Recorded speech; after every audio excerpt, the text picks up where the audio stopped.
Welcome to American Education FM, everybody. I'm Dr. Sean Brooks. Well, hi there. You know, a time is going to come when we'll be able to turn on any device and basically not have to hear about Charlie Kirk anymore. That'll happen eventually. Not quite sure when, because it's still all over the place, and rightfully so. Endless questions, lots of speculation coming from lots of different people, including those, again, spinning the yarn on all of these different stories. They're even coming up with more stories themselves.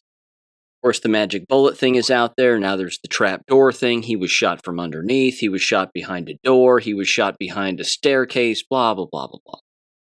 He wasn't shot. Again, the whole thing was staged. The whole thing was fake. And for, I have to assume, a variety of reasons. A ritual? Probably.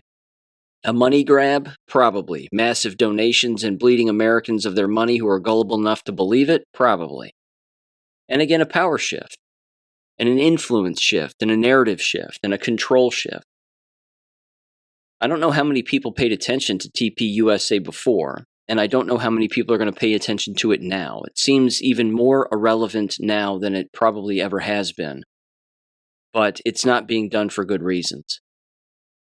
Again, the entire 4 to 6 hour, whatever it was, WWE WrestleFest, WrestleMania 50, whatever else that was on television, and being aired, apparently even by Fox News all day long, was absolutely embarrassing if anybody was looking at it and trying to compare it to anything that they've ever seen before in the past. Again, it was a rally.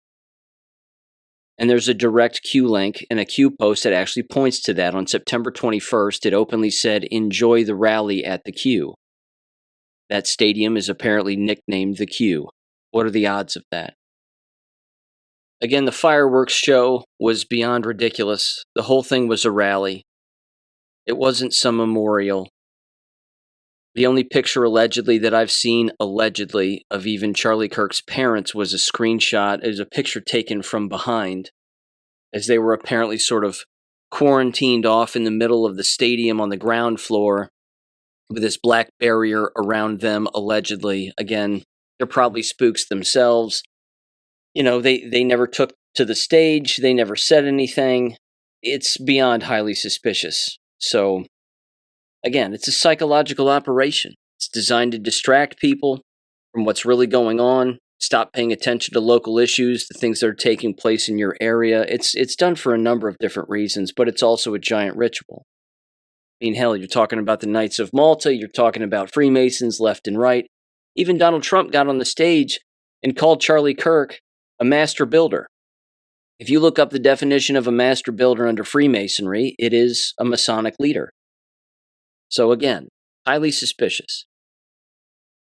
The behavior alone should be the dead giveaway. That's the part of all of this that should give it away to anybody with any sense of any feeling and any observational skills when it comes to human beings and a number of other things. Again, a couple of weeks have now passed, and you're still not seeing his alleged wife actually shed a tear. Just because you bring up a cloth up to the corner of your eye and you put it over your nose and your mouth doesn't mean that you're actually crying or snotting in your face or whatever. It's not happening. Apparently there was an odd exchange. I didn't watch any of it, but apparently there was an odd exchange between Erica Kirk, that's her real name, and Donald Trump, where Donald Trump was on stage and hugged her briefly. And then he patted her on the back and then started to pull away, and then she grabbed him and pulled him closer. And he was just like, what? So, I don't know. The whole thing is just too weird. But again, if it was a giant honey trap to catch other honey traps, and it was a giant trap to catch a number of other people, I have to believe that it worked. The problem is again, a lot of people are spinning this to mean a number of different things. Oh, there's a Christian revival in the country, and there's this and there's that. Well, if it's built on deception, then there's nothing Christian about that. Which means, again, it's not some revival. It's just, again, don't think for yourself, don't critically think, just follow the leader, play telephone, and everybody will be okay. That's a bad, bad prescription for any kind of success. There's no way that that's going to work out in the long run.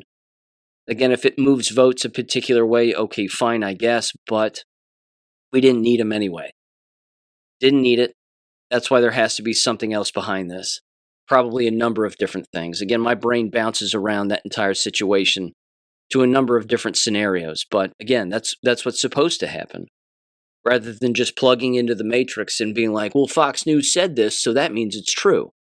That's not that's not thinking. So anyway, again, I could ramble on more and more. I thought Tucker's speech, I did see all of Tucker's speech. I thought it was hilarious when he was talking about Jews and sitting around eating hummus and talking about killing Jesus Christ. That was funny. Which, by the way, Tucker has a 5-part series on 9/11, which is out now apparently on the Tucker Carlson News Network or whatever the hell it's called. I don't know if you have to pay for it or not, but if you're interested in watching it, I say, hey, why not? Go for it. If he says anything about there being planes on 9/11, well, that's not true. But certainly the lie in the story and the script of there being planes on 9/11 is very real. So, yeah, we'll see what happens. Oh, one last thing. The business, again, of Erica Kirk and her intonation. The constant whispering, and then the whole, I forgive my husband's killer. I forgive him, that man. All of that stuff is just bad acting. It's bad acting. And I'm telling you, I think this forgiveness stuff, forgive your enemies, is Schofield Bible watered down nonsense. Christ himself flipped the tables of the money collectors. So, forgive? Nah. I'm not necessarily in that ballpark, but yeah. And even Donald Trump said it. He goes, this is where Charlie and I disagreed, that I should forgive my enemies. He's like, no. I'm not doing that. I'm not that kind of a person. And it was like, there you go. We want to twist the knife on these people. Again, these people tried to kill us. They tried to kill all of us. And again, they want us to just follow them. Like we are the sheep to the slaughter. I'm not falling for it because I'm not a sheep. Not going to fall for it. I don't follow man. That's a bad mistake. Look what it's led to. Endless people believing endless things that aren't real, and it's led to their demise, and the demise of their health, their lives, their own families, a number of different things. So that's where I come out in all of this. Okay, moving on. Apparently, the Supreme Court has been receiving some emergency injunctions, allegedly, from Donald Trump and his administration, and they've been ruling in his favor, which is rather nice. This particular one comes from conservativebrief.com, and it was titled, SCOTUS Greenlights Trump Plans for Large-Scale Firings at Federal Agencies. This was just the other day.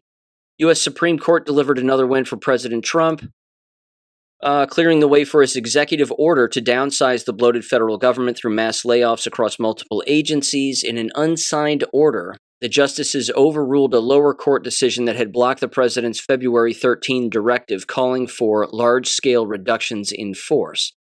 The freeze came from Clinton-appointed Judge Susan Liston, if I'm saying that right, in Northern California, but the Supreme Court said her ruling was based on her personal view of the order's legality, not the actual reorganization plans, which weren't even before the court. Quote, because the government is likely to succeed in its argument that the executive order and memorandum are lawful, and because of the other factors bearing on whether to grant a stay are satisfied, we grant the application, unquote, the court said. Even liberal Justice Sonia Sotomayor joined the majority in granting the stay, though she made it clear she wasn't endorsing the downsizing effort itself, just that it was too soon to block it. Quote, I joined the court's stay because it leaves the district court free to consider those questions in the first instance, she wrote. The plans themselves are not before this court at this stage. Justice Ketanji Brown Jackson dissented, blasting the decision and claiming it could lead to mass employee terminations, widespread cancellations of federal programs and services, and the dismantling of much of the federal government as Congress has created it. Well, too bad. Too bad. Again, in a past episode, a very long time ago, I brought up and read through, you may recall, the entire list of all of the organizations that fall under the purview of the executive branch of the United States, and it's massive, which means theoretically the president is the boss. It's not even a theory. It's a fact.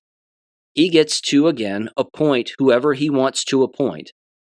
And, of course, it seems like it anyway, that given the fact that he's in charge of the bosses of those agencies, that if he removes one of the bosses of those agencies, then he can fire everybody below that particular individual who is said boss of that particular 3-letter agency.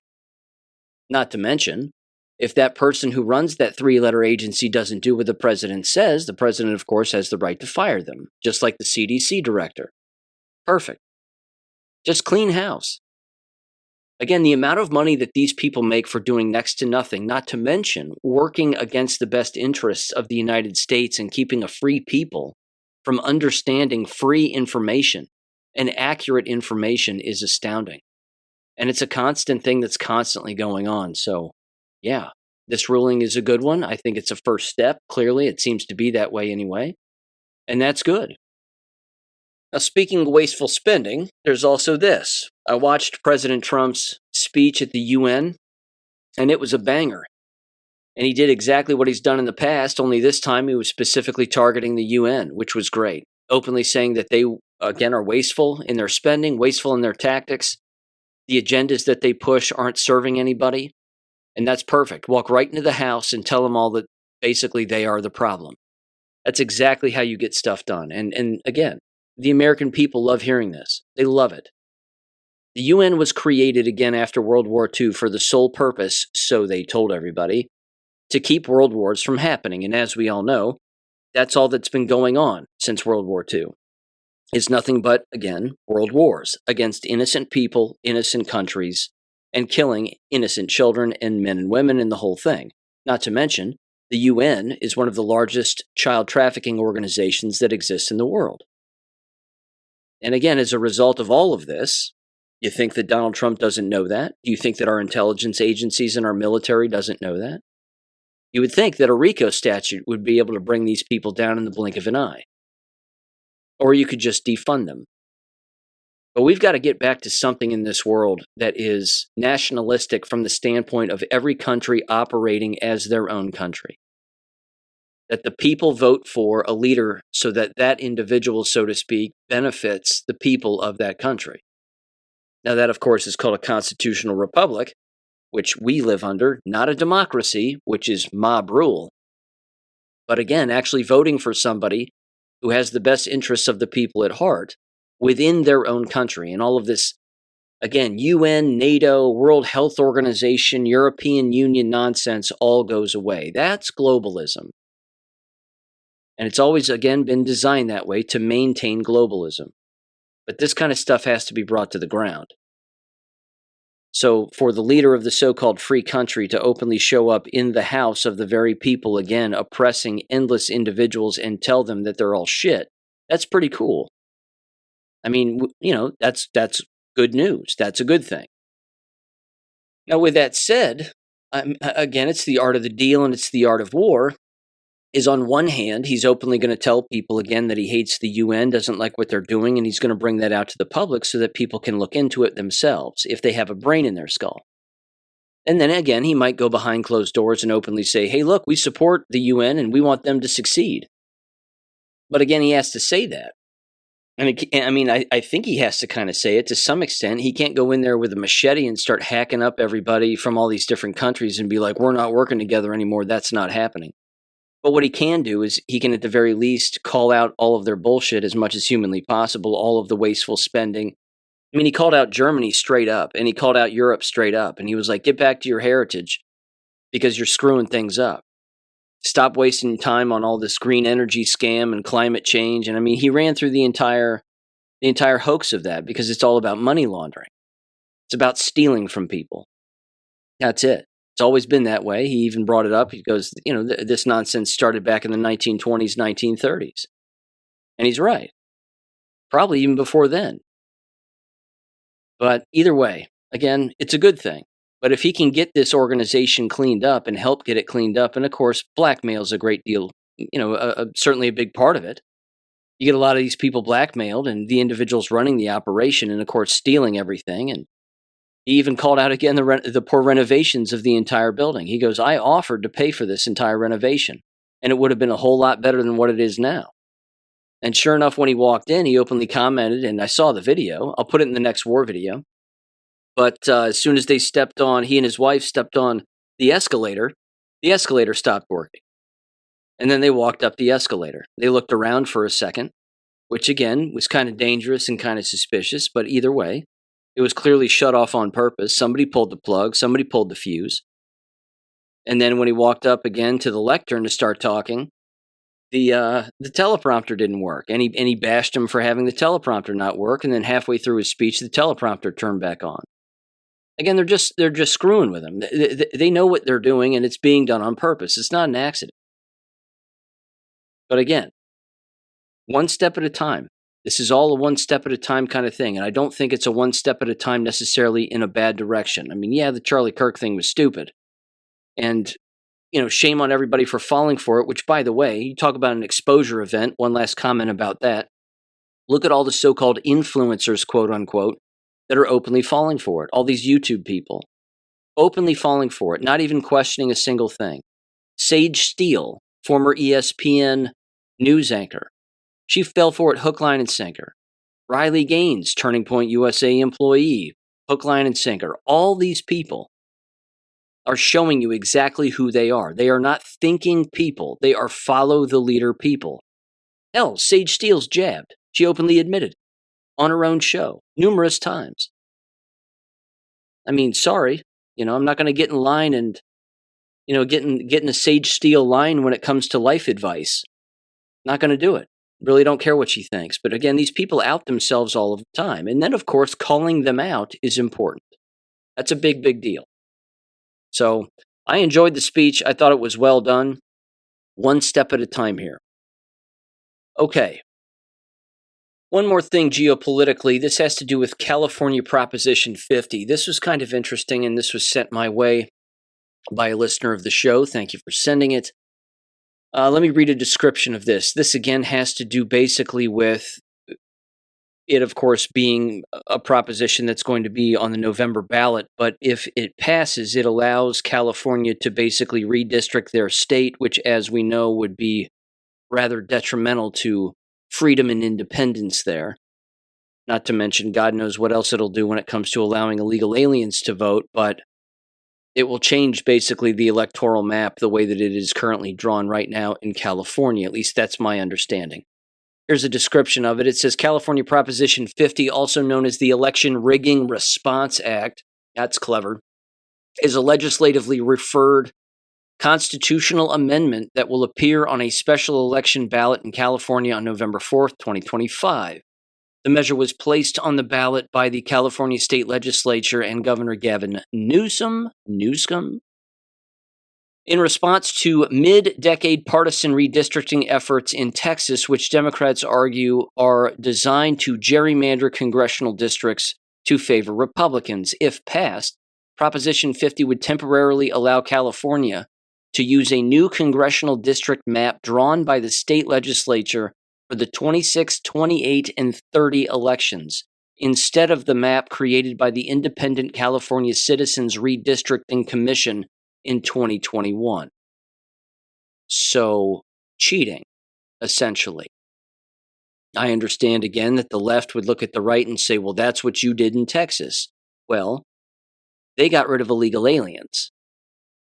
And they rounded up a bunch of them, which means redistricting would make a lot of sense. However, California hasn't really been doing that.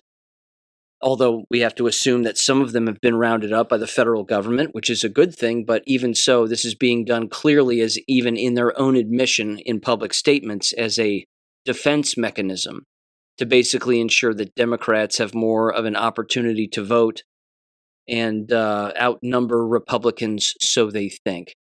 But again, if you ever look at an actual map of the way that California is set up, the number of counties that are red vastly outnumber the number of counties that are blue. And I mean, that's normally the case, of course, across the entire United States, but it's, of course, also based on population and everything else. So, yeah. Again, this is going to be an interesting one when it comes to a lot of these measures. Not to mention, again, voter fraud on these very specific issues and even very local issues. I'm telling you, this election is going to be gnarly. And it's not even necessarily a so-called midterm, but even so, this is going to be an interesting one. They're even setting up phone banks, apparently, having to do with this yes on Proposition 50 by the California Democratic Party, calling it a high priority, the virtual phone bank. Sundays through Saturdays, multiple times available, basically just, get out there and call everybody, whether they're Spanish illegal or not, and tell them to vote yes on 50. On their About page, it says, about this event, join our virtual phone banks and help stop the Trump MAGA agenda. They're just communists. Trump is trying to rig the midterm elections, and passing Prop 50 is the best chance we have at taking back Congress next year. We'll be phoning 6 days per week, 2 shifts per day. Our Spanish language phone banks will be Sundays from 12 to 2 and Thursdays from 6 to 8 p.m. We have a separate mobilize, quote unquote, for those shifts. It says we'll gather on the Zoom and be using the Scale to Win dialer, and we'll have a short training at the beginning of each shift. Join us as often as you can. Encourage your friends to come and help save our country. They've lost their minds, but so have plenty on the right as well, hence the, of course, Charlie Kirk nonsense. Okay. With that aside, let me slide into education here. A couple of funny stories of a couple of local educators, certainly in the Cincinnati area, if I'm not mistaken. One individual was a principal of a school building. Superintendent. He was a superintendent, and he was arrested for selling the district's lawnmowers, 11 of them precisely, on Facebook Marketplace, and then buying 5 of them at a profit, and then keeping the money, giving the district 5 of them, and then attempting to, just keep the cash or something. So he's been placed on leave because superintendents alone, without the approval of a board, are not supposed to be in the business of selling lawnmowers, let alone district lawnmowers. I mean, it's pretty ridiculous. There was also another school teacher setting off smoke bombs that smelled like farts, apparently. Poop bombs, as apparently they've been called, in the hallways and throughout the school on a consistent basis. They ended up narrowing it down to this particular teacher, and, well, he was arrested. Apparently ended up costing the district something like $50,000 to fumigate the whole building, not to mention any potential lawsuits or health issues for those who have trouble breathing or asthma or what have you. I'm telling you, it's not necessarily a business for, the wise. We'll put it that way. It's loaded with illegality, it's loaded with incompetence, and it's so loaded with incompetence that it's loaded with individuals who, again, have absolutely no problem telling everybody that they're breaking the law. Which, side note, before I get into the most recent Substack, regarding the local issue here in the town where I live regarding Joseph Hall, I don't know if I made this point in the last episode, but if I did, I'm just going to say it one more time. When it comes to dodging a bullet, this was dodging a bullet, and that's, again, putting it mildly. Joseph Hall, as the Director of Student Services within a school district in Butler County, Ohio, had access to every single child's information. Certainly, again, those on 504s and IEPs, and individuals at the county level, of course, had his information on a database so that they could contact him if they had questions or concerns about other minors. This, of course, is an individual who allegedly has had sex or wanted to have sex at least with one minor previously. Hopefully this individual goes to jail in the future, but this is a problem. And again, having access to all of that information of minors is a massive problem. Now, did the Talawanda School Board and school district, after investigating him and after voting to fire him, did they go through his technology to see what exactly he was accessing? Probably not, because they're not that bright. Why would they? They would just probably, again, delete the entire computer and, all of his access to all of the paperwork and documentation that he had, and then just get rid of it and say, well, we'll let bygones be bygones, and it's water under the bridge, and hiring him was a mistake, but it was an outlier, quote unquote, as they even openly said in a board meeting, and it wasn't our fault, and the system didn't work the way that it was intended, and deflect. Well, again, this is where their stupidity backs up on them yet again, hence the most recent Substack article. So I put this one together, and some of this documentation was moved my way. And again, here's the title. Talawanda School District board members illegally exclude one member's evaluation of superintendent. Now, if you've been following this particular story, you can probably take a guess as to which board member was excluded from evaluating the superintendent. Now, again, they think that they're slippery, and they think that they're smart, but they're not. They're incredibly dumb. And as a result, what they did is they allowed Dawn King, sitting board member, the only one with a brain in her skull, the only one asking questions, the only one who seems to care. They let her take the evaluation of the superintendent, which, based on Ohio law and Ohio Revised Code, every single school board member, regardless of the district, is allowed to take the evaluation and have their evaluation of the superintendent counted, specifically, again, based on the score that is averaged out at the end of the evaluation process, because it's that score that most people look at. Yes, they'll dive into the exact issues and some of the complaints and some of the compliments and whatever else. I mean, in particular, of course, a future hiring party might do that for a superintendent, which, of course, could also lead to a potential pay raise, or even back pay to some extent, or other financial privileges. So, not allowing a sitting board member to take the evaluation, but more importantly in this case, not count the score of a single individual on the board in the total aggregate score of the evaluation, is a massive violation. It's massive. And here's the funny part. Not only is it massive, and not only was Dawn King, again, very specific in her complaints to the superintendent, which she has the right to do, which theoretically everybody's supposed to do it, because as you know, when everybody's thinking alike, someone's not thinking. If all the other board members, which they did, all generally gave the superintendent next to near perfect scores, and only one board member didn't, people should ask, what is it that one board member knows?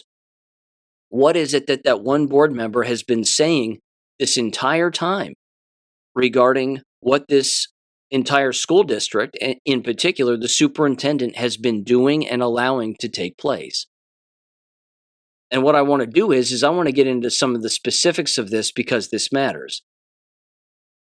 First of all, the first thing that I noticed when I started looking through this was the way in which the other board members and the board president are filling out this evaluation.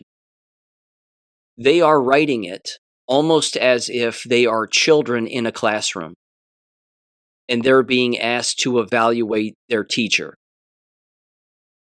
Their writing style is remarkably juvenile and incredibly poor.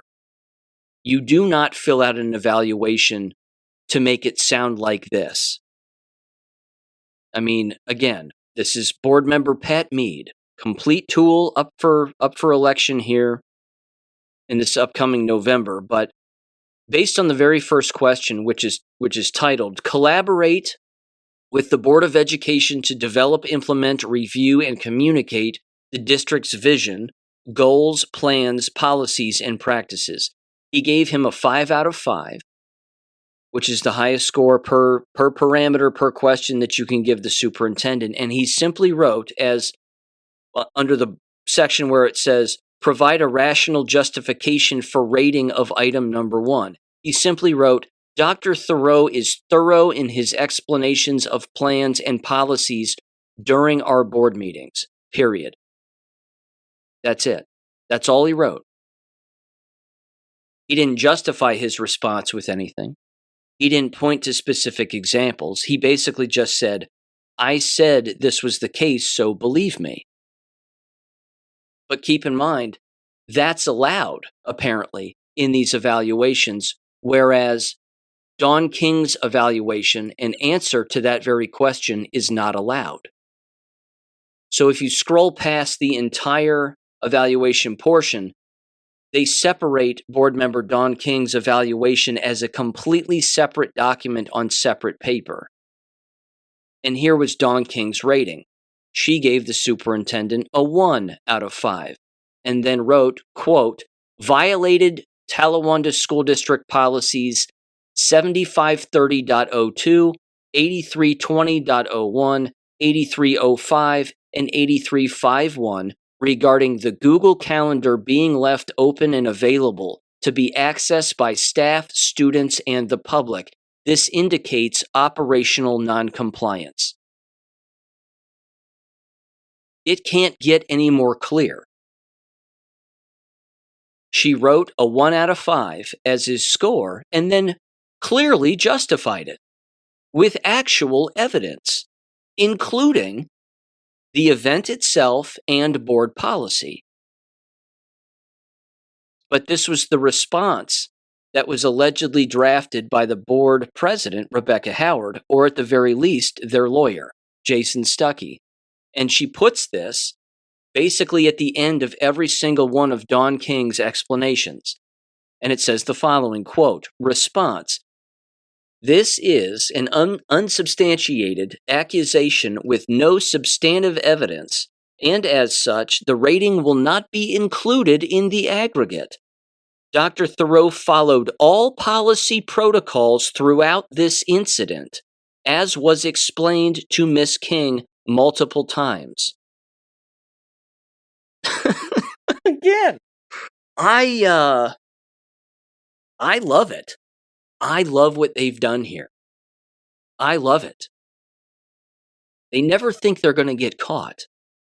And they're so dumb that they not only, again, document their illegality and go along with their illegality, they double down on it by, again, trying to convince people that the thing that they've done is okay. And then, of course, they do it in writing and sign off on it. And not a single person in this district, not one, who runs it, the superintendent himself, the other board members, the treasurer, not a single one of them looked at the president of the school board and said, you can't do this.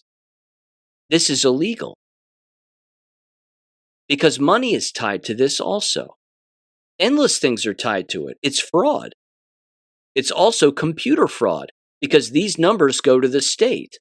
And the state holds on to those numbers as if they are real. It's incredible. Here's the next one. The next question was, collaborate with the Board of Education to ensure fiscal responsibility in decision-making and align expenditures to district goals. Don King gave him a 1 out of 5. And then again, the quote that Don King wrote was, made no attempt to negotiate cost savings in administrator contracts, reflecting fiscal irresponsibility, unquote. And then again, the same response was provided. This is false and not backed with substantive evidence, and as such, the rating will not be included in the aggregate. Just because you don't like the answer of a board member doesn't give you the right to delete it and not count the score to make the superintendent's evaluation score look better. That's fraud. It violates endless codes of conduct, and I included all of them in the Substack. It's also a breach of fiduciary duty. Plainly. Here's the third one. Expect, model, and support the effective use of data in all relevant areas of district operations. Don King gave him a 1 out of 5, and rightfully so. Here's what Don King wrote, quote, failed to adhere to state regulations for reporting in-school suspensions and in-school assignments. demonstrating noncompliance with state standards. The data for the number of in-school suspensions is not accurate because the state only tracks that, not in-school assignments. Public records requests show that the category of in-school assignments only exists while this superintendent, or has only existed while this superintendent has been in his position. And then they, of course, provide, as a board or as a board president, the same explanation. This is false. This was not explained as such in a public board meeting with no substantive factual evidence. The rating will not be included in the aggregate. Dawn King is lying. She's a liar, and blah, blah, blah. That's exactly what happened. The superintendent created a false, whatever you would call it, category called in-school assignment in an effort to favor the adopted son of a former board member who was in trouble for sexually harassing female students and threatening to kill them all of the time. And in doing so, instead of just suspending him and then expelling him, let alone having him arrested, they favored him. Now that's why, of course, David Bothist is no longer on the school board. It's for that exact reason. You cannot use your position as a school board member to favor a family member. And that's exactly what he was doing the entire time, among other things. It's incredible. Again, Dawn King gives him ones and twos basically throughout the entire thing, and rightfully so. Again, there were other excellent points that were made throughout this, but question 10 said, ensure the development and implementation of high-quality standards-based instruction and implement processes to monitor and assess curriculum instruction and assessments. Dawn King gave him a 2 out of 5 and then wrote the following, quote, mishandled and failed to document Danielle Mann's social media incident in May of 2024, directly contributing to her social media incident in November of 2024, her very famous Donald Trump meltdown.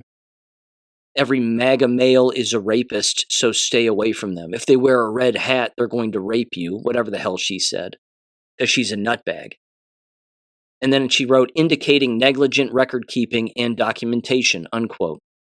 They responded, this is unsubstantiated and does not address the criteria of curriculum instruction and assessments with no substantive factual evidence, and in light of the fact that it does not address the stated criteria, the rating will not be included in the aggregate.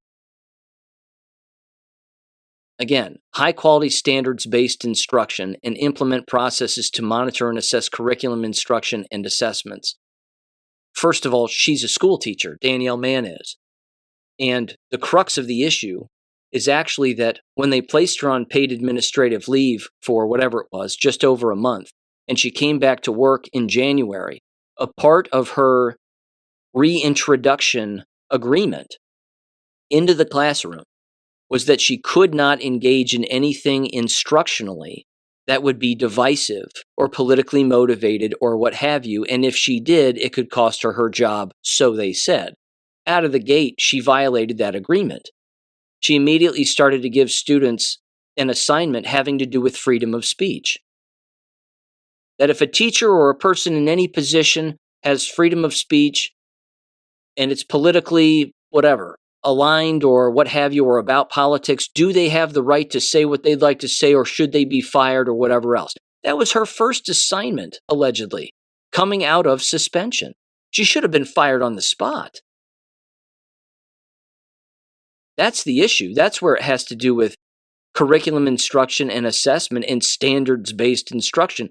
She violated her own agreement that she signed off on. I will not do this or else ever again. It took her all of probably 5 minutes to violate it once she was back in the classroom. Here's a good one, and here's a long one. Communication, Category 3, Question 11. Maintain effective communication with Board of Education regarding district policies and issues. Dawn King gave him a 1 out of 5, and rightfully so. It says, quote, omitted notification to the board regarding a police report concerning a teacher's on-duty conduct, breaching transparency requirements, providing contracts to board members too close to meetings, preventing adequate review prior to voting, failed to respond to inquiries I made about the time frame of the last security audit, reflecting a lack of transparency. According to Policy 8305, quote, the superintendent shall conduct a periodic assessment of risk related to the access to and security of the data information collected and retained by the district, unquote. Frequently redirect my questions to the board president instead of responding directly, denying equal access to information and withholding details on the federal lawsuit against the district. Failed to verify to me that the Bogan principal's communication with parent Shauna Koch regarding a security incident demonstrating inadequate accountability, unquote. A lot of specifics there. But all of a sudden, there's no justification for her saying what she's saying. And then, of course, they pick it apart piece by piece and say, well, that's not what happened. Dr. Thoreau did this and Dr. Thoreau did that and blah, blah, blah. It's embarrassing. They're outing themselves in the very process of them, again, engaging in serious illegality. And I have to read this because this is rich. Certainly part of the board president's rebuttal to this entire evaluation process. Again, they put this in writing. That's the best part. It would be like if I murdered somebody and then was covered in blood and then wrote a letter about how I murdered somebody. And then again, there was blood all over the letter and whatever else. And then I was like, oh, by the way, I murdered Steve because I just didn't like him. And yes, it was me. And by the way, here's my justification for murdering Steve. But trust me, I've done nothing wrong. And then they publish it. And then they sign it. I mean, it's incredible. I don't even know what to say. I'm shocked they can tie their own shoes. I mean, do they wipe themselves? I'm starting to wonder. This was dated August 12th, 2025, regarding Dr. Thoreau's 24-25 school year performance evaluation, to whom it may concern, written by board president and signed off by Rebecca Howard. This letter is to serve as an addendum to Dr. Thoreau's 24-25 school year performance evaluation. The views expressed herein are exclusively my perspective as an individual board member. I do not speak for or represent the board as a whole or for any other member unless they have chosen to add their signature. Whether they did or they didn't is irrelevant. The fact is that you probably all schemed with one another to do this against Don King because not a single one of them said this was against the law. They didn't even think that it might be against the law. It says, quote, it will be obvious to anyone examining this evaluation that 4 of the 5 board members, Howard, Meade, Otto, and Wyatt, provided objective, constructive scores and feedback. No, they didn't. It was one sentence. Ed Thoreau done good. 5 out of 5. That's their explanation, by and large.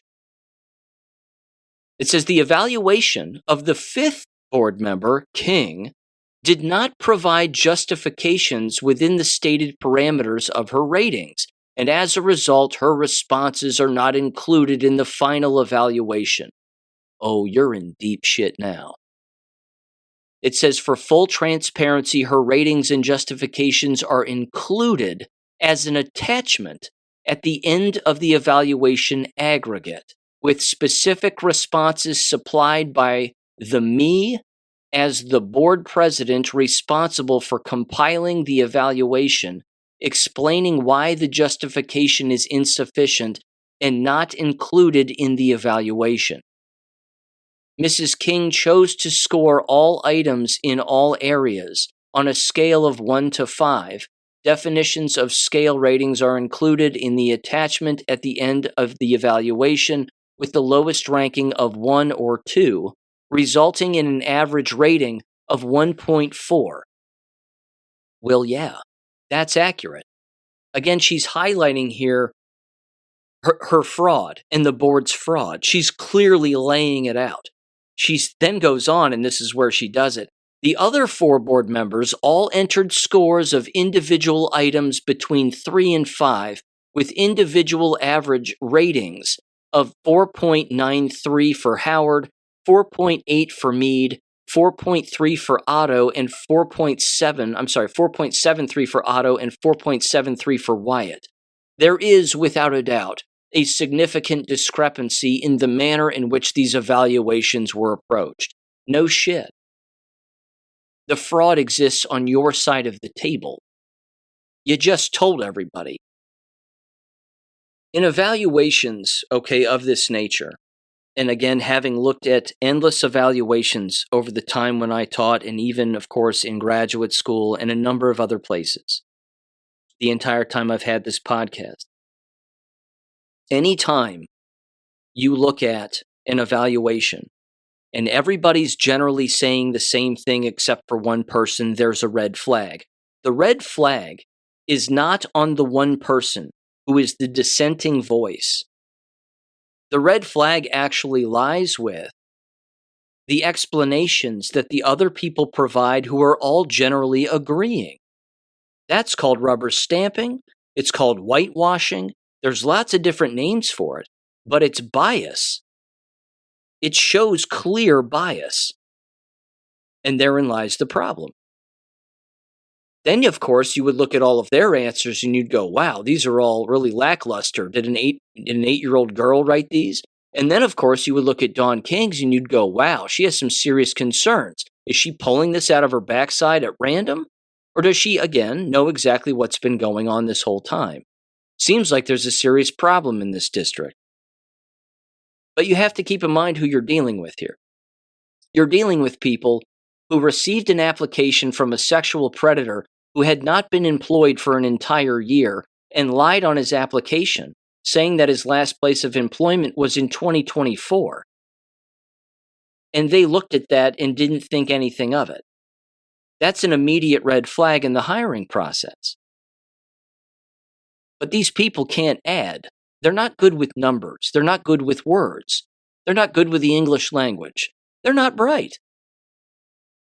Again, in the next paragraph, the board president goes on to basically say again that she believes, in her opinion, that this is a personal agenda that Mrs. King has in the evaluation process, and there's no way to justify every point that she made, and it's impossible, and she's lying, and XYZ. I include that entire quotation, of course, and you can read the whole letter in the Substack. Again, she wraps it up and says this, again, just digging her own grave even further. It is my position that in considering this evaluation, the only way to interpret an accurate representation of the board's evaluation of Dr. Thoreau's performance is to consider the overall average of a 4.8 rating that does not include the aberrant evaluation, rather than a rating that is disproportionately impacted by an unjustifiable agenda, unquote. Signed, Rebecca Howard, Talawanda City School District board member from 2020 through the current time. Absolutely embarrassing. She's openly saying, she should be kicked off of the board from any ethics commission at the state level instantly for this. And who's to say they don't already have it in their possession? However, this is a huge no-no. It's fraud. You cannot do this. She signed off on it. She said exactly everything that she did. I'm leaving this off because I don't like her answers. That's not up to you. You don't get to do that. And no one, and I mean nobody, stopped her from doing it. Even Ed Thoreau signed off on it. Even his signature is included. And then, as a rebuttal to the response, Ed Thoreau does the exact same thing. He signs an entire letter and writes an entire letter going through things point by point, highlighting all of the issues that he was actually a part of. And then again, basically saying that there's a board member who's being inaccurate in XYZ. And then here's how they wrap it up. And you can't make this shit up either. Quote, I appreciate that board president Dr. Howard and 3 other board members have acknowledged and removed these and other unsubstantiated claims from the final evaluation, recognizing the importance of fairness, truth, and professionalism. He's drowning, and then he grabs the legs of all the other board members and pulls them down with him. That's what just happened here. He just indicted in his own writing and signing it that all of them were in agreement on this against a singular board member. You can't do that. That's against the law. It violates not just the law, but his codes of conduct pertaining to his licensure. This right here, ladies and gentlemen, is the behavior of what school boards and superintendents do with regularity. They even think about doing this. That alone, the thought alone, should get them all thrown away somewhere else to never teach or be around the business ever again. But the simple fact that they thought about it, schemed together, went through with it, admit it, and admit the scheming, and then do that in writing, and then sign off on it again and again and again. It's not that it's unprecedented. It happens in American schools all of the time. It's just highly, highly illegal. And then the nerve for him to do the next thing, which is equally as hilarious. He says, despite this, the continued pattern of behavior from one board member creates a hostile work environment that undermines effective leadership, collaboration, and trust. This situation has been documented and raised to the appropriate authorities multiple times. It remains a significant concern. I remain committed to the students, staff, and community, and I will continue to lead with integrity, transparency, and a focus on what is best for our schools. Respectfully submitted, Dr. Edward Thoreau, Superintendent, August 25th, 2025. He's openly admitting it, time and time again. He'd have done well to not write a letter at all. In fact, it's his legal responsibility and contractual obligation to point out fraud and to tell people, you can't do that. But he didn't do that because it sought to benefit him. So he thinks. These people, ladies and gentlemen, they set bear traps for themselves and then they walk right into them. They set all these bear traps. They're like, I'm going to get them. I'm going to get them. They're setting them up and setting them up. And then they walk right through them and it just chops their legs off. And then they keep crawling. They don't even stop moving. They keep crawling. They stick their arms in it and then it chops their arms off. And then they keep waddling around and then it chops their heads off. They set the traps and then they just flop around inside of them. I'm telling you, like it hurts my body to think about how dumb these people are. And they're in charge of children. They make policy. They move money around. They're stealing. I have that suspicion and evidence to prove it. But my God. And then lastly, he generates 3 goals for himself, just like all the other board members did, which, by the way, board member Pat Mead wrote as one of his goals because apparently, again, he's not understanding that he's a board member. And he writes it like he's a 8-year-old girl. He literally says something to the tune of that his 3rd goal is, quote, ignore the haters, unquote. That was his whole 3rd goal. Ignore the haters. It's not a classroom evaluation of how you want to be a better person, Patrick. That's not what it is. It's not, Patrick, fill out the evaluation of what you'd like to accomplish this year. That's not what it is. You're a board member of a multi-million-dollar corporation. You don't write on an evaluation as your goals for the year. Ignore the haters. You sound like a child because you are one. Now here's Ed Thoreau's goals. Number 1, the superintendent. Generate a biannual cybersecurity audit report to be communicated with the board. This report would not be a public record and may redact, even from the board, view specific content that would be protected under state law, including but not limited to vendor identifiers. First of all, highly suspicious. Second of all, the only reason that he has written down, generate a biannual cybersecurity audit report to be communicated to the board, is because this is the same guy that left Google Calendar wide open. And it was the public and then Don King who brought this to his attention. So what's he trying to do now? Take credit for his own failure? And fixing his own failure? Of course. Because he's a sociopath and a narcissist, and that's what those kinds of people do. They're mental disorders on purpose. His second goal was provide biannual documentation that combines information from the treasurer with initiatives and actions of the superintendent to demonstrate cost saving across the district. This document would be available to the public. You should already be doing that. That's standard procedure. Are you not doing that? Or are you now just attempting to do it so that people don't make open records requests to show or highlight what you're wasting money on? Again, this is grade school nonsense. Like, what are your goals? Wake up in the morning. Don't poop the bed.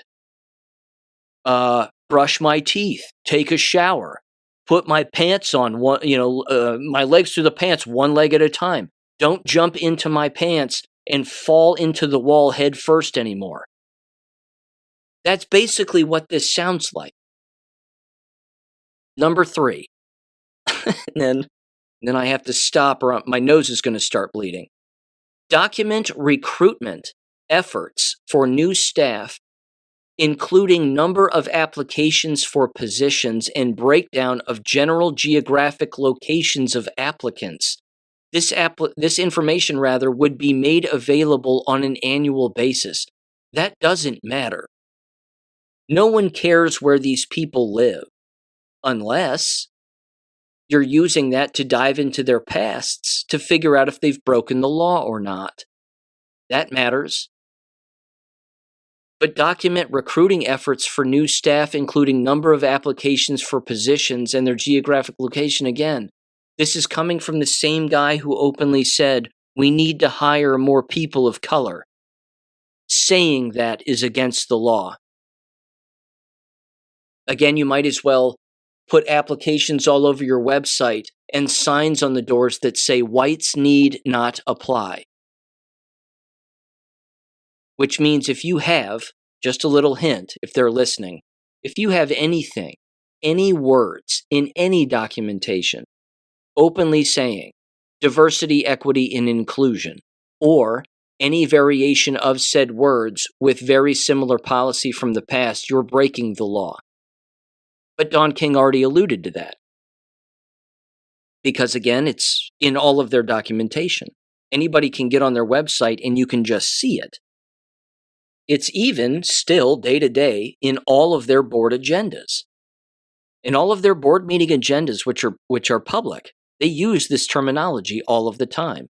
Well, it falls in with respect, inclusion, and responsibility. That's like diversity, equity, and inclusion. You've just changed the words around a little bit. These people are not well. I'm telling you. I continue to be shocked that individuals send their children to these places. And I understand that many of them believe that by having a couple of good teachers that sort of, whitewashes or pulls the veil over all the other illegality that's taking place on a constant basis. But ladies and gentlemen, in this business, like in most terrible businesses, shit always rolls downhill. And it's only a matter of time, and everybody should already know this, that these bad policies and bad procedures and illegality from the top filter right down into the classroom setting. Danielle Mann is a perfect example of that. After her very famous TikTok 2024 post-election meltdown, she doubled down. Yeah, she was placed on a paid vacation for a couple of months, but even so, she came back to the classroom and doubled down. She hasn't learned anything. Many people don't. Again, I'm going to bring this back one more time before I close this out to Joseph Hall. I'd even bring it back to Jason Mers one more time. There is a pattern of sexual deviancy that exists in all school districts across the nation. All of them. They normalize the perversions, they normalize the deviancy, and they normalize the language that goes with it. And then, of course, if you don't like it, then there's something wrong with you. I saw a clip just the other day again of a female parent, a mother, openly describing, I believe it was a Michigan school district, saying that their daughter was actively being transitioned at the age of 12 within the school building without the parents' permission. How many times have you heard that story alone take place?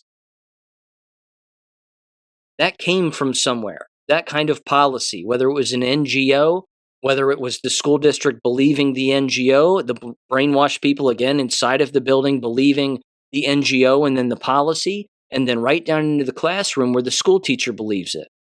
That the school teacher gets to start asking questions to minors of a sexual nature. That's called a sexual predator. No teacher should be asking sexual-related questions or sex-related / gender-related questions of any child, ever, let alone an adult. It's all inappropriate, and it's no one's business. Teach your subject, shut the fuck up, and go home. That's all they have to do. It's not complicated. But they overcomplicate it. Because activism is what they're taught at the undergraduate level. And regarding Joseph Hall again, very specifically, bringing somebody like him into a school district without even doing an internet background check. Hey, Google, tell me about Dr. Joseph A. Hall in Ohio, who is apparently a school teacher or works in education businesses, unquote. And then you wait for the bloop, and then it just gives you an answer. They could have just done that, but they didn't. And if it wasn't for Dawn King, I kid you not, if it wasn't for Dawn King, because I have the emails through an open records request, if it wasn't for her asking the superintendent about Joseph Hall and the information that they had on him, if she hadn't done that over email, they would have hired this guy no matter what. But of course, the public would have found out about this, which then it turns into a giant timetable. How many children would have been abused at the hands of a Dr. Joseph Hall during the time between him getting hired and him getting caught? Only by the grace of God was he not around children for very long, if at all. He was already in the process of setting up meetings that were going to take place in September of this year, back in August, and back in July when he was first hired. God only knows what was going to happen. But fortunately, God intervened, and he said, enough is enough. And then people find out information, people move things around, people write about it, it gets out to the public, and then the right thing happens. But the right thing should have happened with a simple Google search. And if you're a superintendent and you don't know how to use even that horrible search engine, you have a problem. I'm going to leave it there, but this is going to get a whole lot worse for them. All of the participants of that fraud, endless people know about this. All the right people. Ed Thoreau says that he's communicated with all the right authorities about Dawn King. Well, I've communicated too with all the right authorities about you, sweetheart, and things are about to get real bad real quick. Moving on, jab-related things. First of all, I applaud Donald Trump and RFK and the FDA and all of those homies over there for doing exactly what they're doing regarding autism and finally bringing this to light. I will say that I was watching Fox News when this particular speech was airing, right up until RFK was given the lectern to talk. And then, again, Will Cain and Fox News pulled the plug. And they said, we're not going to, we're moving on to other stories. And then that was it. They didn't air the rest of it at all. They listened to Donald Trump. And then when the facts started to even come out by the very experts within the agencies, they pulled the plug. This right here, ladies and gentlemen, should scare the ever-living hell out of everybody. Because this is what the media does. They lie to you.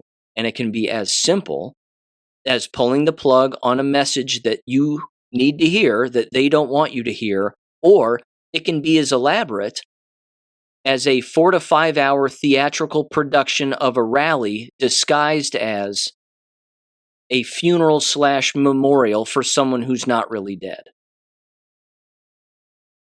Again, these are curtain pullers here. Okay, they're pulling the strings on all of it. When you see those memes of the puppet masters moving people around, well, that's what this is. And the simple fact, again, that you had RFK Jr. and his life's work about childhood illness and everything else, and now he's out here openly saying again that all of the drugs associated with acetaminophen, and by the way, it's not just Tylenol, that's not the only drug. Acetaminophen is in endless drugs. But the simple fact, again, that this is being brought up is a big, big deal because it's never been brought up in the past, which means we are witnessing the systematic destruction of the old guard. This has never been done before. And you have to do it brick by brick. One swing of the axe at a time is how you take down a tree, and it's how you take down a forest, because trees will take themselves down. You knock down one, it can cause a chain reaction, and other people can start to fold. They can stand there and act like they're not going to be chopped down, but it's only a matter of time.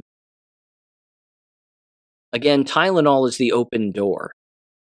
Because if you hold your ear, again, up to anything, you can hear people throwing Tylenol away right now as we speak.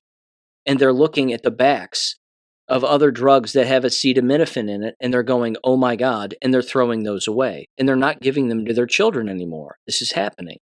This is a good thing. And to, again, any haters out there openly talking about how he didn't bring up vaccination, the hell he didn't.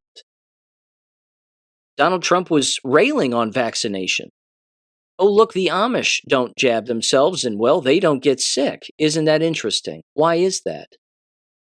Entire swaths of populations of Americans in our country don't become ill because they're not consistently putting needles of unknown and known substances in their bodies for things that don't exist under the guise of it being a preventative measure. Tylenol is the easy door for people to walk through. Once you're inside that house, you'll realize that it's not a house, it's a mansion. And there are endless hallways and endless doors of corruption and illegality and lies, deception, the whole thing, all of it. Because that's the business. After all, the prescription pharmaceutical World Health Organization logo is a scepter with 2 snakes wrapped around it. It doesn't get more demonic and deceptive than that. That's the point. It's all in the imagery as well, and that's a big deal, and that matters. But the speech was well done from all of those different parties, bringing up the mothers of autistic children, having them say what they were saying. Again, I'll include it in the next war video, which, by the way, is the 800th war video. This is war. I've done 800 of those. Thank you for watching them. If you enjoy them, thanks again. Appreciate it. But it's important stuff. There's video and some audio in there that I don't necessarily include in this particular podcast, but I at least try to reference it as much as humanly possible, but that's just another medium that I put out there for people, again, to watch if they're interested. It's a nice, again, follow-up, I think, to a lot of what gets brought up in this show, and sometimes it's a sort of a prerequisite to what happens and what I bring up on this show. But either way, the Tylenol stuff and people bashing, it's not just Tylenol. Why are you just railing on Tylenol? He wasn't. It's the ingredients in Tylenol. That's what matters. And that's a huge issue. Not to mention the actual study itself that got a lot of this rolling is the following here. It was from the part of the Springer Nature Environmental Health Journal, and it was titled Evaluation of Evidence on Acetaminophen Use and Neurodevelopmental Disorders Using a Navigation Guide Methodology. This was published in 2025. I'm going to read through this just very quickly. Here's the abstract. Background, quote, acetaminophen is the most commonly used over-the-counter pain medication, fever medication, taken during pregnancy, with greater than 50% of pregnant women using acetaminophen worldwide. Numerous well-designed studies have indicated that pregnant mothers exposed to acetaminophen have children diagnosed with neurodevelopmental disorders, NDDs, including autism spectrum disorders, ASD, and attention deficit hyperactivity disorder, ADHD, at higher rates than children of pregnant mothers who were not exposed to acetaminophen. Pretty clear. Which, by the way, ADHD is just a symptom of being on the so-called spectrum that they, of course, label. And that spectrum, of course, became bigger and bigger and bigger over the years because more and more symptoms of being neurodevelopmentally whatever, as a result of probably, again, not just drug taking, but shot taking as well, became a part of that spectrum. So again, they got to give a new name to a different symptom. That's the game they play. The methods, they said, we applied the navigation guide methodology to the scientific literature to comprehensively and objectively examine the association between prenatal acetaminophen exposure and neurodevelopmental disorders and related symptomology in offspring. We conducted a systematic PubMed search through February 25th, 2025, using predefined inclusion criteria and rated studies based on risk of bias and strength of evidence. Due to substantial heterogeneity, we opted for a qualitative synthesis consistent with navigation guides' focus on environmental health evidence results. We identified 46 studies for inclusion in our analysis. Of these, 27 studies reported positive associations, significant links, to neurodevelopmental disorders. 9 showed null associations, no significant link, and 4 indicated negative associations or protective effects. It says higher quality studies were more likely to show positive associations between acetaminophen use and neurodevelopmental disorders. Overall, it says the majority of the studies reported positive associations of prenatal acetaminophen use with ADHD, ASD, or NDDs in offspring, with risk of bias and strength of evidence ratings informing the overall synthesis. Conclusions. Our analysis using the navigation guide thus support evidence consistent with an association between acetaminophen exposure during pregnancy and increased incidence of NDDs. Appropriate and immediate steps should be taken to advise pregnant women to limit acetaminophen consumption to protect their offspring's neurodevelopment, unquote. Pretty clear. Now, you don't have to believe it. Anybody can go to a Walgreens, a CVS, your grocery store, what have you, and you can stand in the aisle with a shopping cart, stick your arm through one of the aisles next to all of those drugs and just scrape them right into your shopping cart, buy them, and take them as frequently as you want. You will feel ill. You can give them to your children if you want still. They will get ill and feel ill. But we're trying to get away from that drug culture. That's the point. The point is that if you feel ill, figure out what you're ingesting, exposing your body to that's making you ill. Wireless body area network, wireless devices on your person. Bad air, not grounding yourself, eating shitty food, drinking shitty things. The list is endless. This is what makes people sick. I want to thank Sandy Adams for moving this my way. Here's a giant list of all the drugs containing acetaminophen, and this is probably just a small list, but I put this again on Gab and X. You're welcome to check it out yourself. Over-the-counter drugs. There are 13 at least. Tylenol, Excedrin, NyQuil, Dayquil, Advil, Alka-Seltzer Plus, Midol, aspirin-free Excedrin, Bayer Back and Body, Aleve D, Tylenol Extra Strength, acetaminophen with, no way I pronounced that right, or pain relief and sleep aid, and Advil PM. Cold and allergy medications, Zyrtec D, Sudafed PE, Robitussin cough and chest suppressant or congestion DM, Vicks Dayquil, Benadryl Allergy Plus Congestion, and Claritin D. Prescription drugs, Percocet, Tylenol with codeine. No way I get that right. Fioisate, if I'm saying that right. Probably not. FIORICET. Vicodin. There you go. Lortab. Norco. Similar to Vicodin, it combines hydrocodone and acetaminophen. Ricocet, if I'm saying that right. Cosette. Fentanyl combination products, Lorcet, Percodan, and Tylenol with Tramadol. Combination products, cold and flu formulas, pain relievers, Robitussin multi-symptom, Theraflu. Theraflu. Remember during the COVID lie, everybody was like, just take a Theraflu, you'll be fine. Well, that's fine, except the thing that they're suggesting has more poison in it, so what gives? It was even mentioned, by the way, in their talk and in their speech in the White House, which again was well done. They openly said that when you get a fever, which is your body's way of heating up to kill cells in your body that your body can't get rid of, which is why you get a fever is a good thing. It's your natural body's immune response to, again, trying to burn off toxic, unoxygenated cells that your body can't get rid of. And they openly said, not only is that the process, and that's natural, but when you take drugs, it suppresses that from occurring.